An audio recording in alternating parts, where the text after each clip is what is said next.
You get notified when a new video gets uploaded. Don't miss out on our dynamite lineup.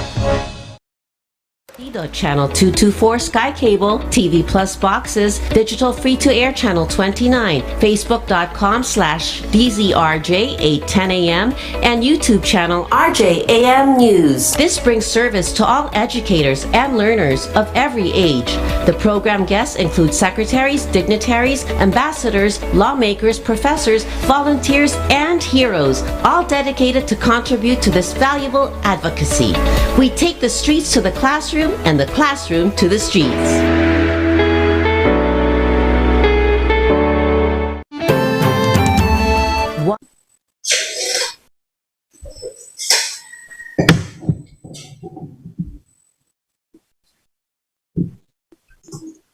I think we're live. Good morning, Manila. Good morning, Philippines. Good morning, world, and welcome to Education Radio. Today, I'm with my teacher. Good morning, sir. Yusek. Hi, PIA. Good morning. I miss your class. I know. I miss my class. But good morning to you, sir, and welcome back to Education Radio. And it's been such exciting times for the NTF-LCAC, as we can see it. If just in case for anyone here who's wondering where we can find a lot of updates, it would be on their official page on Facebook. You will find that. Of course, General or Yusek Parlade has a show daily naman po yun, di ba, sir, sa SMNI, I think, with Yusek Lorraine as well.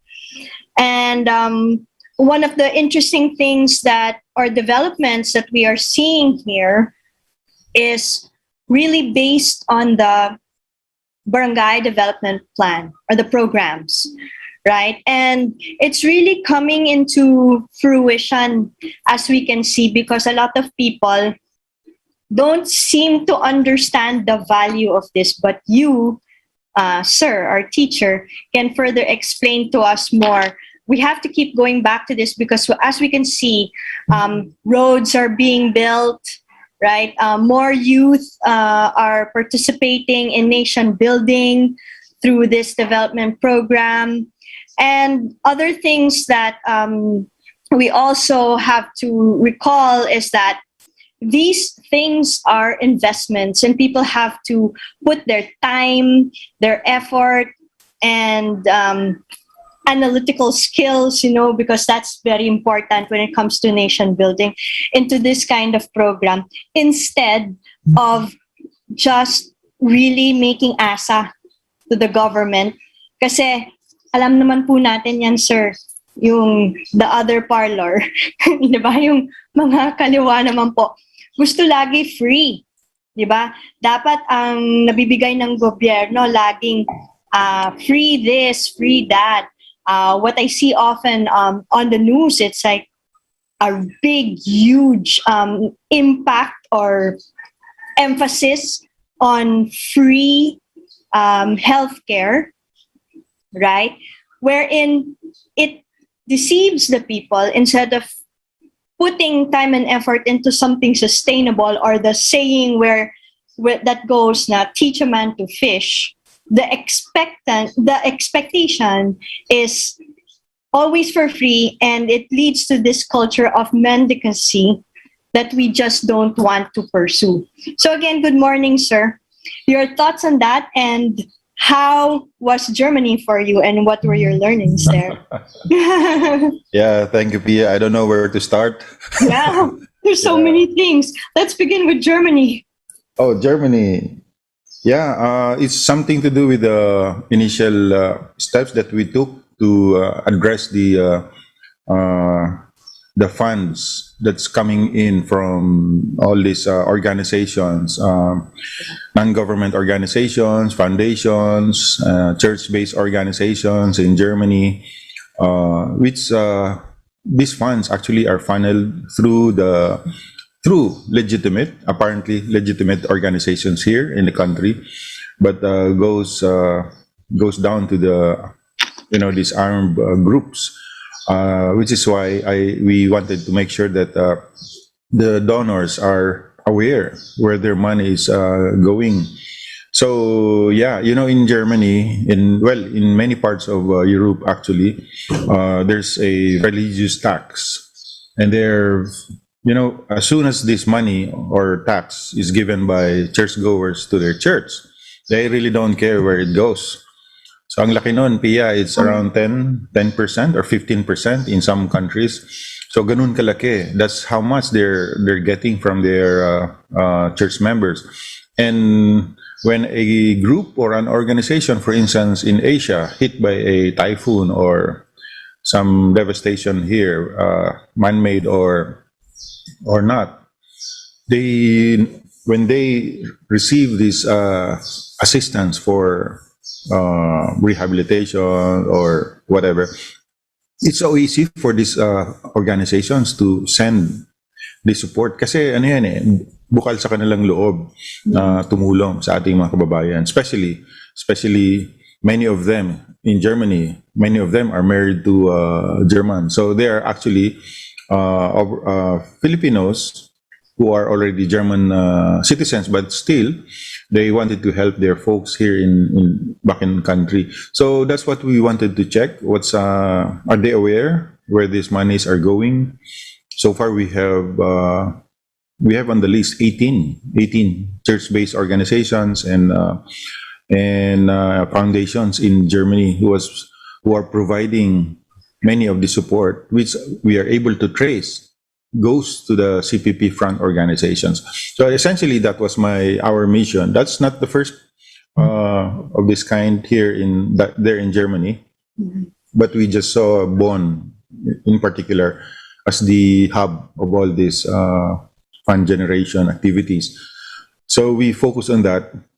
It's a follow through actually of what we did 2 years ago before the pandemic. If you remember, I was telling you about how many millions of euros are coming in from Europe, right. especially before the pandemic. But many of these funds also goes to education, and which is why this is also important to you, Pia, and to our stakeholders in the academia. But the thing is, those funds which are supposed to be for manuals, school manuals, are being used to publish manuals that radicalize children. So yun yung napupunta sa yun yung nakita namin sa Talaingod, sa Lugpungan Schools, Alcadev, Trips, Clans. These are schools designed as alternative learning centers for our indigenous people. But we found out that many of these books are actually designed to radicalize the mind of young kids. Ito, I'll show you one. This is an example of a book we found out to be funded by some European organizations. This is published by the Mindanao Interfaith Services Foundation Incorporated, or MISFI. So essentially, even European Union, PIA, even European Union was so proud 3 years ago, they're so proud assisting these organizations, giving like 680,000 euros for a project, and then followed by another 1.2 million euros for another school project. And then when we approached them, told them about where their money is going, they were so shocked. So those funding from many of these countries, many of these European countries, have actually stopped, especially when we had this anti-terror law in effect. Diba? Yung anti-terror law natin, it took effect last year. There's just these petitions, but so far, I think the Supreme Court is or tends to agree with the government that this law is really needed. Yes. So this is connected to your advocacy, Pia, because it's so dangerous to have these very, very young kids being radicalized as early as grade 2, grade 3. Yung pinakita ko sa yung libro. Yes. These are for mentally, emotionally. Grade 1, Pia. Grabe yan. They're not prepared for that kind of, learning or the theories behind it. That at grade 2, grade 1, that's too too intense, right? Too complex. That's why we call it as teachers. It's too complex a learning, Yes, right? And but for that they age. really uh, they really targeted these young kids Yes. because in Upland, grade one, grade two, many of them are actually 13 years old, 14 years old, 15 years old, and they're only grade one. These are the kids who are ready to be sent to combat. Mm-hmm. So that's the perspective of the New People's Army. That is Yeah. why they are targeting these young kids. So yeah, but you're So you right. mean you're saying, sir, that they're actually teenagers in the first grade level in Yes, those areas. yes. Okay. So and yes, physically they are already equipped for battle. No, not teen. Like I said, it's 12. Well, Teen okay, is 12. 16, 15, Yeah. 16. No, these are very much, they're really very, very young, like 12, 13. Yes, that's very young. Meron pa ngang 9, Yes. 9 years old. I have The encountered average that grade age. 1, Yes. sorry, the average Nine, grade 1 10, is only what, 7, di ba? 7. 7, 8, ganyan. There, ang grade 1 nila is 9, 10, 11, Yes. ganun. Okay. So that's what I meant, sir. They're like older. They've Yeah. gone to school, traditional schooling at an older age. At the same time, they're more equipped, let's say, to be sent into the battleground because they're bigger kids. Yes. Yeah. In many of our episodes in the Laban Kasama ang Bayan, uh, we actually invited many of these graduates of these alternative learning centers or schools. Graduate na sila, but they ended up becoming NPA cadres. And then yeah, so after 6, 7, 8 years in the armed the with the NPAs, they finally decided to go back. But what we found out is that these learning centers actually doesn't give the right documentation, something that they will be able to use to elevate themselves, go to high school or even college, because their courses are not accredited with DepEd. Mhm. So essentially, it's really about teaching them how to read and write, Mhm. but with a with a underground characteristics or with a violent characteristics. Parang Yes, ganun. that's terrible. And I'm sure, yeah, I'm not surprised that the European Union would be shocked, right? More so, siguro the Filipinos who are in Germany, for example, who are contributing to education, I'm sure they're just shocked.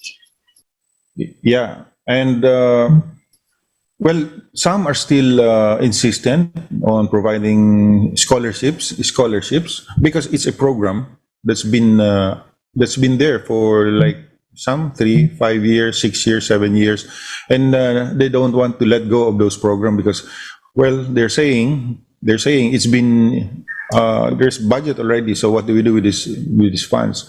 So our point is, if you know that those funds are going already to the armed revolution, so why can't you do anything about it? Maybe channel it somewhere else. Maybe Yeah. channel it to PIA MORATO's education program. Yeah, di ba? Good Ang daming idea. nangangailangan yan. Good idea. DepEd, I've been waiting for you. Or Yeah. or channel those funds to publish books accredited with DepEd. Yes. Di ba? Right.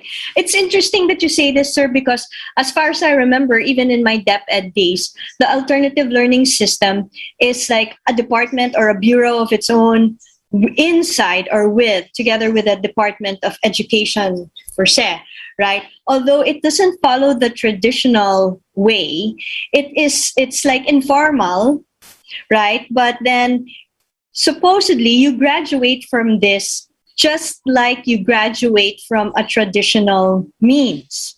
However, if these people in the alternative learning system right now are not getting the credits that they should be getting, sana, diba?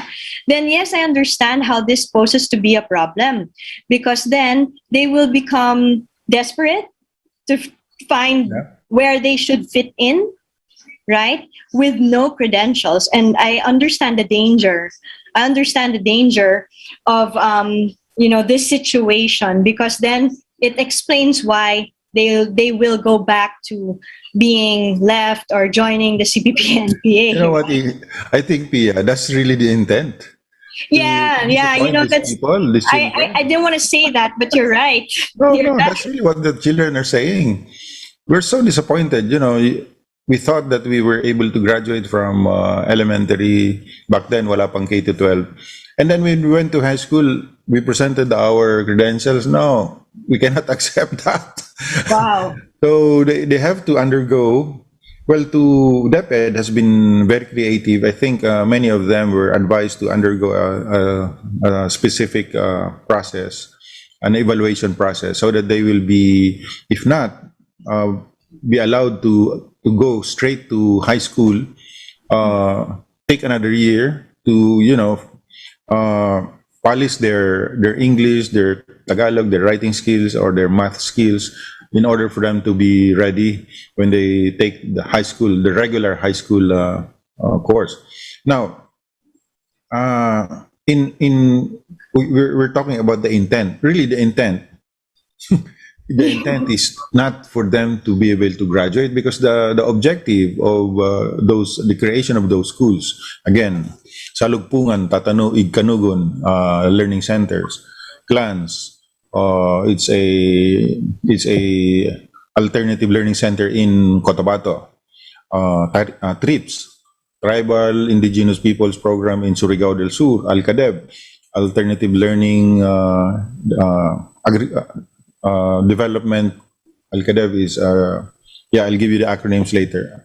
I have it in my notes. Ang dami pa pala. We found out na meron ding alternative schools for college students. I mean, graduate na sila ng high school, and then they go through these specific colleges to pursue further CPP courses. Right. Wow. Maraming ganon. Maraming ganon kaming Continuous studies. Yeah, continuous. But Pia, that this alternative learning program was a program of the armed forces when we were lieutenants. Yes. Kami yun, yung ALPS, we call it ALPS, or Alternative Learning Patrol System. Because we're the only ones are able to reach these far-flung barangays and barrios in Mindanao, in Cordillera.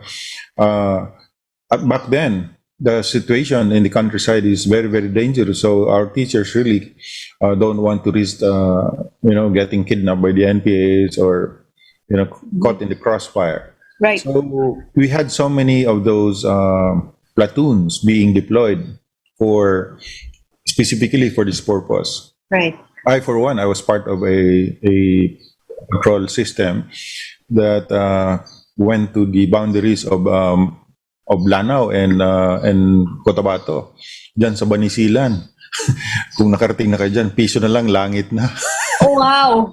Ganun ba yun, sir? Wow. Yeah, ganun yun. Ganun kalayo yung mga yun. Back then, there are no roads crossing these provinces from Cotabato to Bukidnon, or from Cotabato to Lanao. Very dangerous yung kalagayan. Therefore, we took it upon ourselves, the Philippine Army, that we did this or implemented this program just to help our young kids at least learn to read and write, the basics lang. Yeah. So it started with that. And then right now, I think the DepEd has still this program, Alternative Learning Center or Learning System. Yes. And then, but now we are better off. I think we have so many schools penetrating the far-flung sitios and barangays. Yung tinatawag ng DepEd, the last mile. Yes. Last mile, yeah. Right. And yes, I do know that with the ALS, especially in the far-flung areas, you're right. There are students there who are not just little kids, but also pretty much grown-ups, right? Like 18-year-olds who are wanting to read and learning to read and write. And I know that these teachers also cross. See, that's a situation here. For a very long time, we do have those teachers. I remember this with the ALS that have to cross rivers 2 hours, right, just to get to their to their classrooms, right, and teach all these children or learners. We should call them learners because they're different ages in these far-flung areas. But see, since that has been the situation for a very long time, now we are creating roads, right? Now we are, building so that the reach to these classrooms would be faster, won't take 2 hours long. Instead, probably half an hour, right? And teachers won't be risking their lives to go to their classrooms. Also, the students would be the same. But then there's this gap where we're doing this and it's the right thing to do. Yet, we often hear on the other side that the opposition to it, because it belongs to the thrust of the NTF-LCAC, where they want to just primarily sensationalize, that we are attacking them. I say we because, I'm part of Magdalena Mission also, and we deal with the NTF-LCAC. So that's something that we also encounter very much, right? But why is that? Why is the persistent so strong? Why are they so persistent in trying to stop something that's so good, right? It's all about the money. This is what I want to say, right? And I think you will agree with me because they know that they want the money elsewhere. Yeah. First of all, Pia, we must remember that is already election period by next year. Botohan na naman. And I think that this resistance has something to do with that. Many people, they're just saying, many of these politicians are just saying that the government is going to use this for partisan activity. So, but what they don't understand, especially the senators, they're not even aware how these programs will roll out. They're not aware. They think the money will go to the National Task Force LCAP. We don't hold a single centavo of this because these programs, Barangay Development Program, goes to the Department of Interior Local Government only to be channeled through the local LGUs, the provincial governors. So yun, ang implementation is in the provincial government. So we are there just simply to again supervise, but essentially before these programs were identified, the National Task Force has to step in. Why? Because it's the National Task Force directs the regional task forces and the provincial task forces to converge all these agencies concerned here. It's not only DepEd. Like for instance, we're talking about schools. It's not only DepEd that's going to decide on this. Otherwise, Pia, what will happen is that these funds might go to just refurbishing old schools or old facilities in the urban area. Diba? Yeah. We know those needs of those requirements of DepEd. No, these are intended for those isolated areas, really isolated and disadvantaged areas. So yun. If the NTF-LCAC won't come in, if the PNP, the armed forces won't give this advice and all will not be persistent in pushing for these projects to go to the farthest barangay or sitio, the schools to be built in areas where there are no schools at all, then I don't think DepEd is going to to implement this in, put these schools in those areas. So yun. That's right. It's really a convergence of these agencies and it's a collective decision. Now, when the barangay says, yes, sir, we need it, we really need it because we have so many children. Look, our children has to cross 3 rivers, travel or walk 2 hours, 3 hours to get to their schools. Yun. So if there's an acceptance from the barangay officials, then that's the time. These projects are recommended going up to the regional and then to the national, and then for funding submitted for funding in the Senate and Congress. So that's the process. When the funds go down, released by DBM, it doesn't go through the National Task Force. It goes through the DILG and then the LGUs who will implement it. Our role is simply to monitor the implementation. Right. So Which I hope the senators understand. they will never understand. Why is that though? You know, because there's this fear, especially these senators who are now aligning themselves with the CPP, and you know what I'm talking about. Many of them are accommodating these kamatayan black. We call them kamatayan black. For all intents and purposes, they'll bring you death. So these people are being accommodated by some of these parties.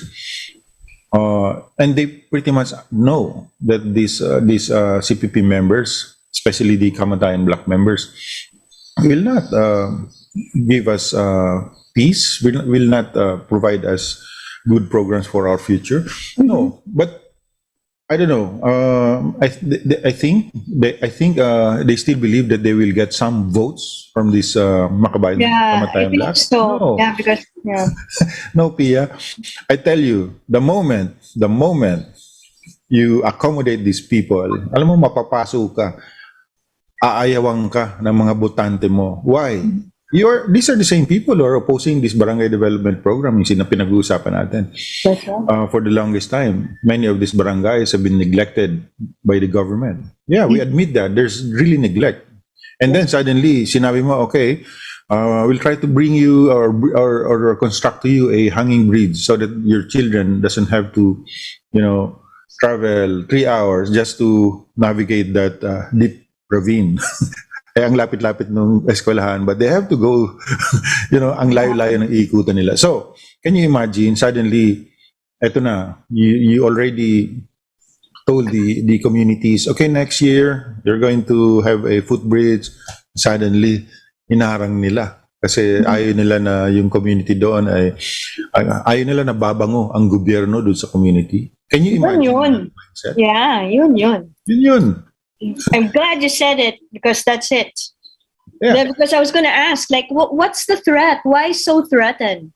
And the only thing I could think of is that it's a competition between you and the government, like how the government can actually reach the people. We don't only have the barangay development program, we also have the Balik Loob, right? So these on both fronts, it must be so threatening for them. Yeah, talking about Balik Loob, these schools, Pia, this is the main reason why many of these former rebels came down the hill. Sabi nila, sir, finally, my children, our families, our communities will be able to go to school. Ito yung pinaglalaban ko, sir. So, nandiyan na yung eskwelahan. Bakit pa ako lalaban sa gobyerno? So, see, right now we have 19,703 PIA surrenderies in a span of from July 2016 up to this September 21 this year. Can you imagine 19,000 PIA? And we're talking of 3,900 regular NPAs and some 5,000 militia ng bayan. And then many more from members of the underground mass organizations. These are important sectors of the community because these are the groups, these individuals that support the armed group. Kaya yung sa white area, itong mga underground mass organizations inside the barangays and the poblacion. These are the groups that support the red area, yung mga nandun sa guerrilla zone and guerrilla base. We call it bager or baseng guerrilla or soger, zonang guerrilla. Kung wala itong communities na ito sa yung white areas, the NPAs will not survive. That's right. So now they're surrendering. Kaya takot na takot itong Kamatayan Black. And of course, they're trying to convince these senators, please help us in this campaign. We'll give you our votes, our command votes daw. And then you help us in preventing the release of these funds or in approving this or getting this program approved for the next year at least. And then we'll help each other. See, yun yung mga nangyayaring negotiation dyan sa And kaninong interest yun? Are they thinking of the country? No. Tinitingnan lang nila yung survival ng kanilang partido. Partido talaga. Yeah. Partido talaga. Do you think, sir, do you see that these parties, you see it being disqualified? Oh What are yes, your plans? oh yes. We just spoke about this. We talked about this last night and the other day. I was in a meeting. It's a board. It's a government board that assesses this, and yeah, we discussed about this. There's a very very big chance that we will be able to disqualify many of this front, not even front, but we're telling you now it's not a front organization. It's really a communist organization. There's a very big chance that we'll be able to disqualify them before election. Why? For two things. One, for accepting again foreign funding. It's not allowed in the omnibus election code. If you're a party list, you're not supposed to get foreign funding. Even if you ask permission from COMELEC, that they won't allow you. Yes, that's right. That's one. Second, for being involved in the armed violence, for being involved in the armed struggle, you're supposed to be. If you want to join the legal struggle, the parliamentary struggle, diba? You give up that armed struggle. That's the intent of the law when that party list system was started, 1995, diba? It's enshrined in the Constitution. Okay, we give people the chance to air their issues in Congress, make them or allow sectors to be represented in Congress, and that's why we had this party list. But how can you be a party list advocating human rights, advocating women's rights, advocating children's rights? How can you say it's a legitimate advocacy when at the same time you are pushing for this armed struggle? So see, Yeah. two things that will disqualify all this. And Pia, I can say this very very confidently because, like I said in the past few episodes of Laban ng Kasama ng Bayan, we've been presenting to you witnesses. Nako, Pia, maniwala ka, yung mga witnesses natin, they are not just ordinary students. They are very smart leaders. Mga UP Manila graduate, UP Visayas graduate, PUP graduate, mga student leaders to, ang gagaling, ang tatalino.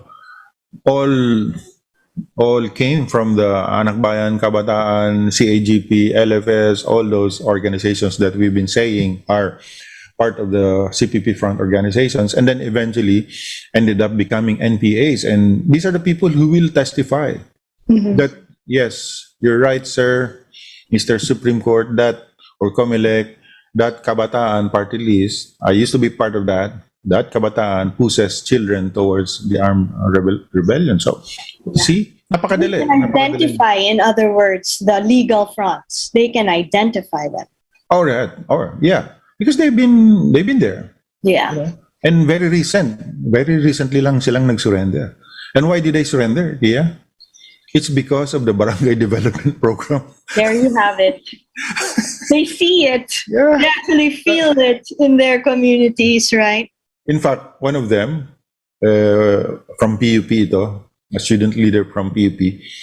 And yeah, the other one also from UP. Sabi nila, we were sent on a suicide mission. Sabi nila. So why is that? Because I came from this place. I was an NPA, a commander in this place. But we were sent to this area in Davao to augment the dwindling strength of the CPP NPA in that area. But what we didn't know is that we don't have the power base anymore. Wala na pala yung masa nila. Yeah. So that's supposed to be part of the job of the political officers of the CPP, to make them understand, okay, this is the challenges that you're going to encounter. You're going there, but understand that the people there don't like you anymore. Yeah. No, they were not told about that. Yeah. Because, the extent of Barangay Development Program really has penetrated the farthest sitios of Talaingod. They used to be former strong bases. Remember that trafficking incident in Talaingod, in Davao, where Saturo Campo, Franz Castro, Obayan Muna, and ACT Party List, Alliance of Concerned Teachers, they were caught trafficking these children. It came from Talaingod, from these Salugpungan schools. They will be brought to Haran in Davao City. Now, because of those incidents and because of the effort of the government and the National Task Force LCAC to educate and to immerse our government in these communities, so we were able to win the communities over. So yung sinasabi nilang what do you call this, barangay revolutionary committees ng mga CPP, yung mga municipal revolutionary committees ng CPP in that area were actually dismantled by the government through the effort of the many agencies who were involved there. So nung pumunta itong mga student leaders na ito, mga NPA na ito doon, they're veteran NPA leaders. That's why they were sent there. They're really good. They were not aware na wala na palang suporta yung so, kaya pala namamatay yung mga sundalo na. Naubos yung sundalo nila. Naubos. Yeah. In one day, I think 14 napatay. Sinong nagsumbong? Yan, yung communities na they're supposed to be their masa. No, hindi na pala kanila yun. So yun, sunod-sunod yung mga enkwentro, and then they decided, this is we're losing this war. So what's the point? And yet they were not told. They were not told. That's it. So they were also being put at risk. Yes. Kaya grabe, galit na galit sila. So now their stories, we are sharing their stories because these stories actually are happening everywhere, in Samar, in Mindoro, everywhere. And it's in their document, Pia. The thing is, they're hiding their own documents to their own people. Alam mo nakalagay doon? I think I still have a copy here of that 5 taong programa. We captured this in 2017. Nakalagay doon. Why are the NPAs, why are, Tagalog pala yun, sorry, nakalagay doon. Bakit ang daming bumababa? Imbes na umagat, bumababa, baliktad na ngayon. Nila yan, dokumento nila yan. Then, ito yung assessment nila, yung sagot nila. Kasi ang kalidad ng ating mga kadre ay mababa na. Yung maturity ng ating mga kadre ay mababa na. Yung mga units ay hindi papahayag ng totoong sitwasyon, totoong kalagayan sa kanilang armado.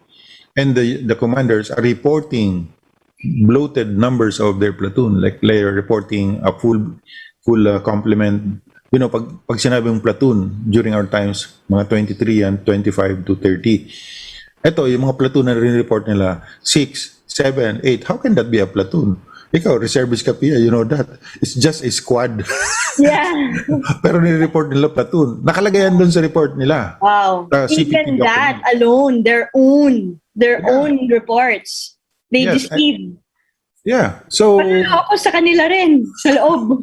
Meron ba yun, sir? Kaya galit na galit yung mga nasa lower ranks because they know it at the higher level, and yet they're not doing something to address this problem. Mm-hmm. So, alam nila na this is a losing this is a losing battle. Yeah. And sarap ipakita yung dokumento pero i-email ko na lang siya, basahin mo yan. Yeah, sabi ko nga dun sa mga intel, what's the point of keeping all these documents? We share these documents. Huwag yung puro secret tayo. So, i-share natin yung katotohanan, what's happening in their own organization. Right. Diba? Where they themselves, the higher ranks, will really put the people in the lower ranks at risk. It's just like putting these children at risk also, yung mga umaakit sa bundok. Diba? They like to put it kasi in such a way na we don't own our children. Our children have their own minds, in serving your country, that they've chosen the country first, right? And we should actually leave them to decide. But what they're not telling the people is that they're taking control out of the families. They're taking control out of the parents, right? In molding these children, right? Yeah. They may be telling the public na hindi natin hawak ang ating mga anak. But ang totoo, hinahawak naman talaga nila yung mga bata. Diba? They're the ones cultivating their minds at a very young age, right? And I think this is also very closely directed to or linked to crime, because these are criminal activities. You can consider that. And I must say that in the Duterte administration, we just saw this news, and I posted it also this morning, that crime in itself has dropped, right? 50%. Tremendously. Actually, Yeah. you're right. By almost 50% in the last 5 years. Right? In the last 5 years, the data show that from 2.67 million crimes reported from 2010 to 2015, it went down by 49.6% to only 1.36 million from 2016 to September of this year, which is 2021. So the biggest decline in crimes was posted in Mindanao. Mindanao, sir, Yeah. at 53.81%, with 48.42% and 45.30% in Luzon, Visayas, respectively.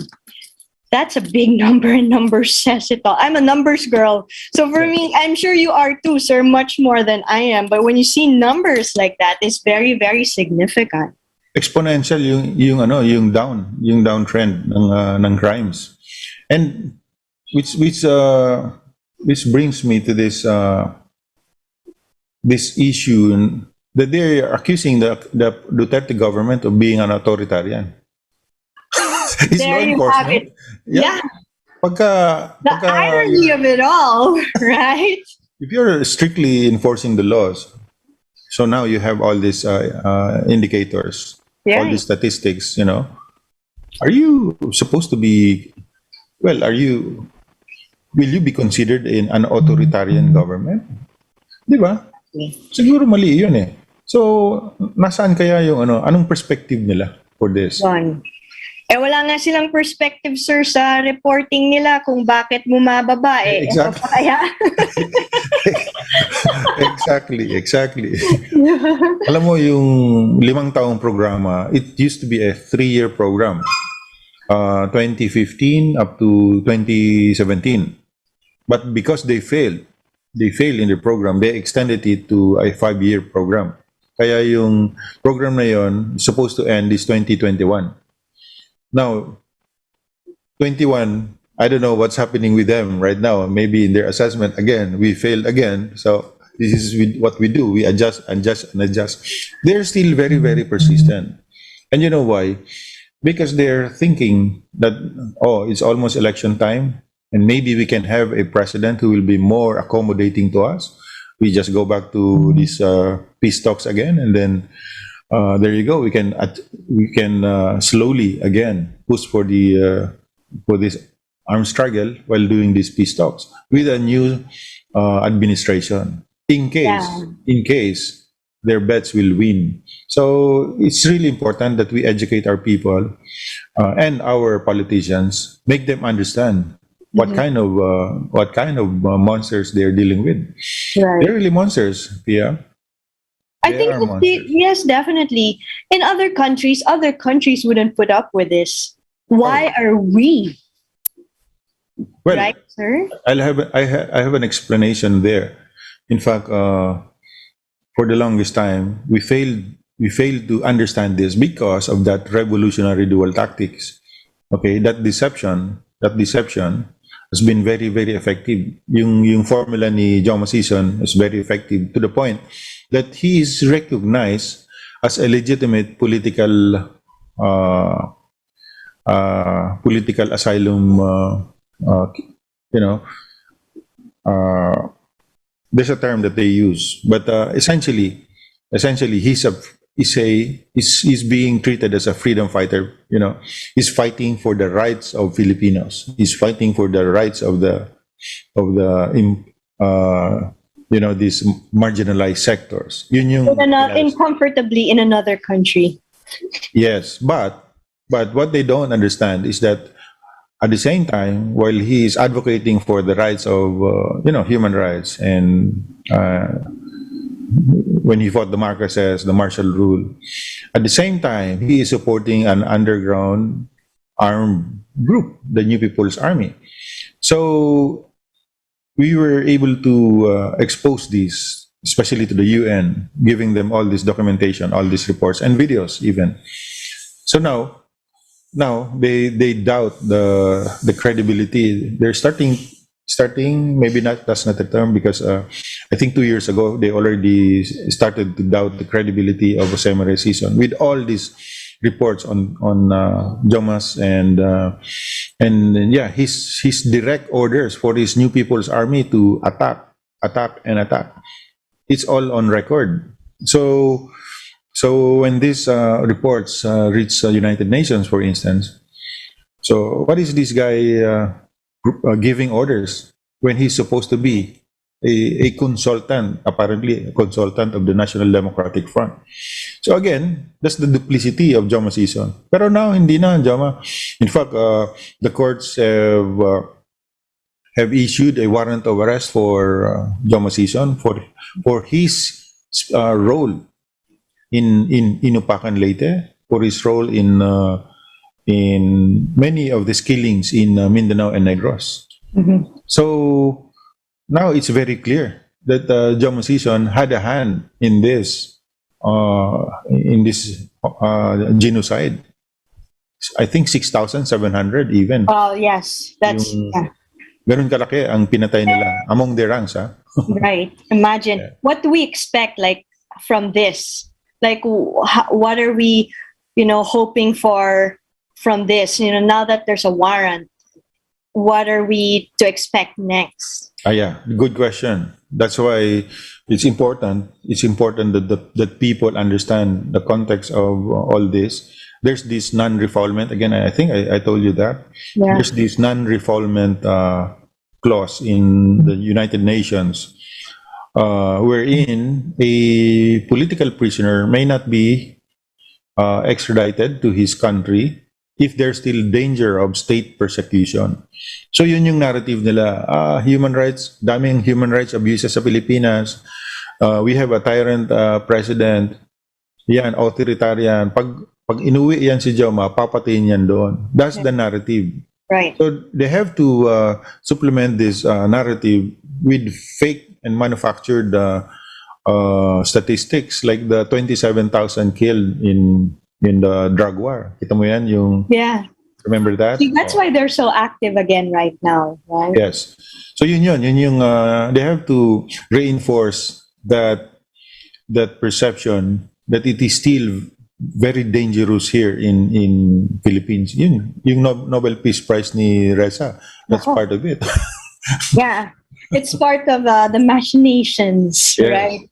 Yeah, it's all part of the web. Their deceptive web.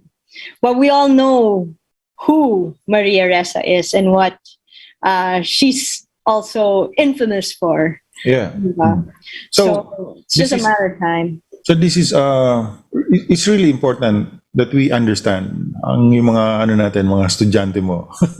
Yeah. Our listeners. Talaga. They should understand that this is a propaganda war. Estudyante nyo, sir. I'm just also one of your students.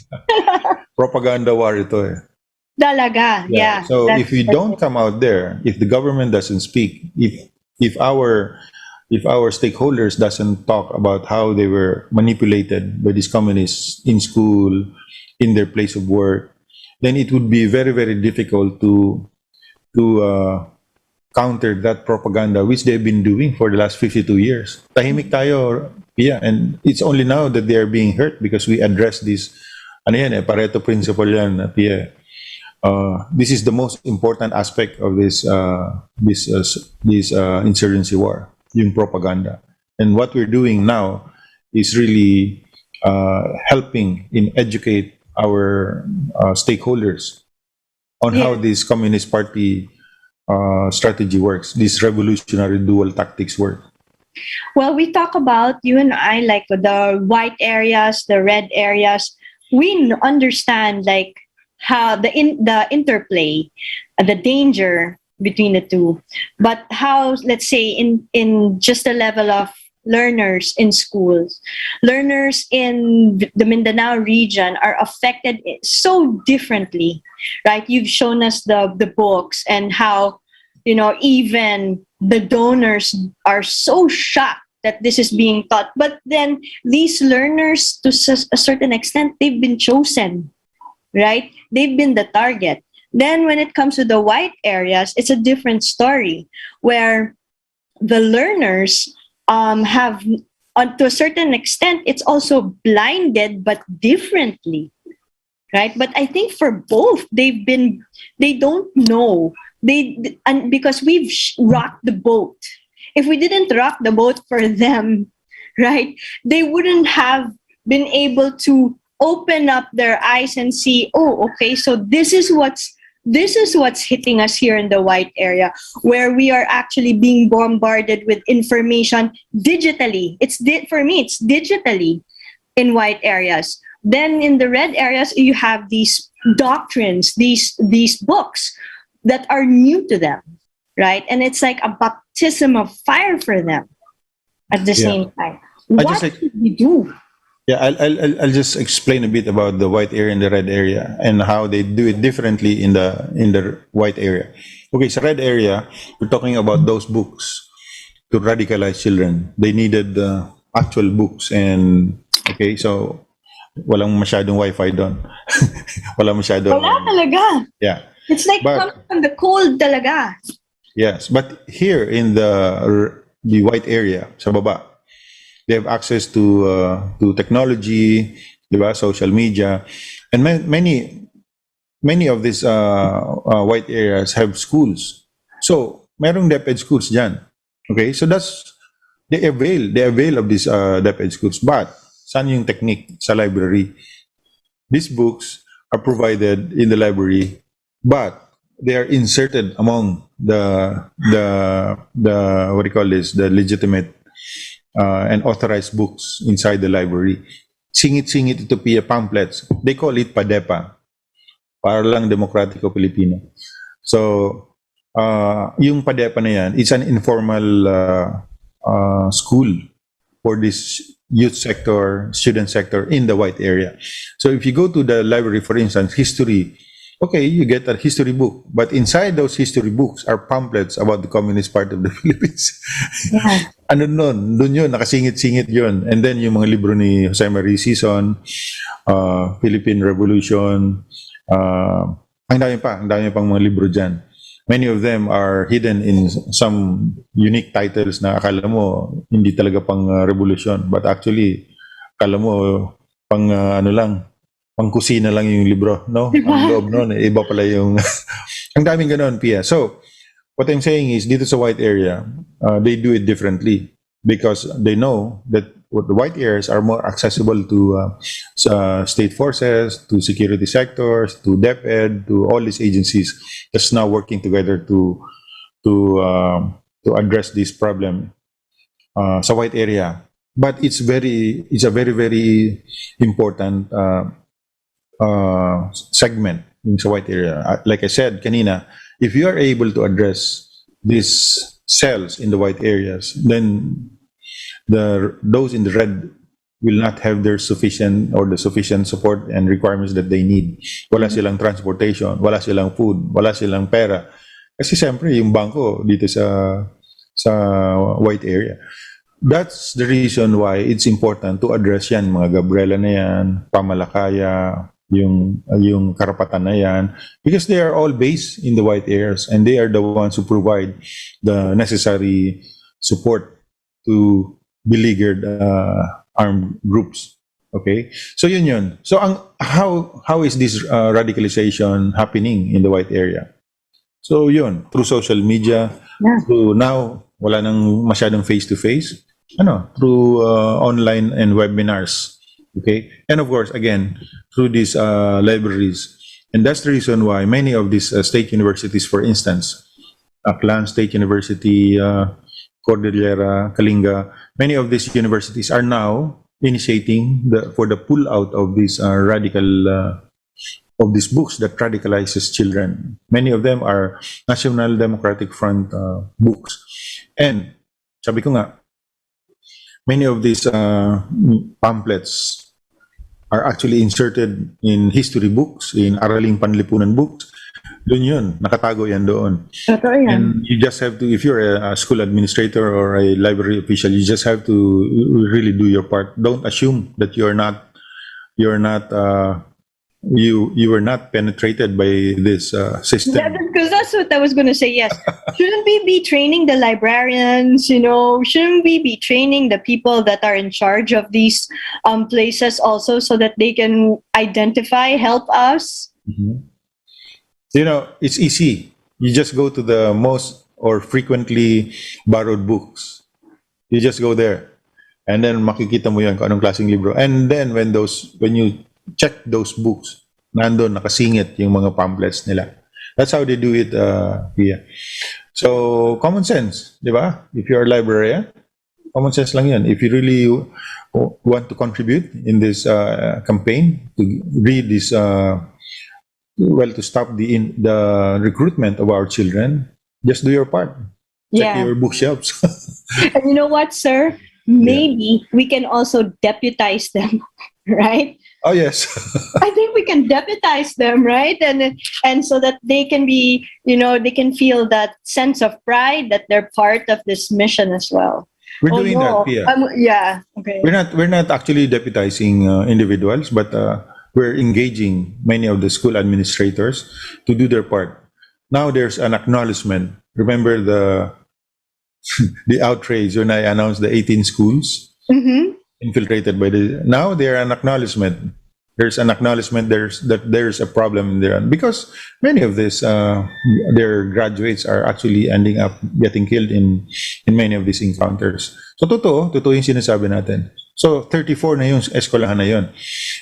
Eventually we were able to decipher the list. 34 universities and colleges nationwide heavily infiltrated.